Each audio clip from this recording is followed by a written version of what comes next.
Coming over and looking at GC this morning. Yesterday, we pushed up in this 2 and we hit the 1.0 extension A to C relationship and the 786 retrace of the 1 down to the penny, and we dropped.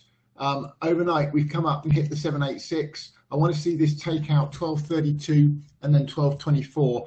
Again, bear in mind the 3 things that move the most on non-farm payrolls are the ES and indices, the metals and miners, and then the dollar.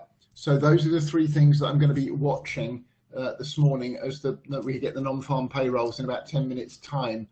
Quick look at GDX this morning. So yesterday we were getting this A, B, C pattern up, and we kind of got stuck here just over the 50% retrace. We had this wobble down overnight, not quite sure what that's about, but pre-market this morning we've come up, tagged that 618 retrace to the penny, and we're coming off again now. So we need to see GDX back between 0911 and then take out the 1864, and we should start to accelerate down in GDX. So I'm short the GDX via dust at the moment, and I will add to that position once we've got confirmation that we've got that high in place.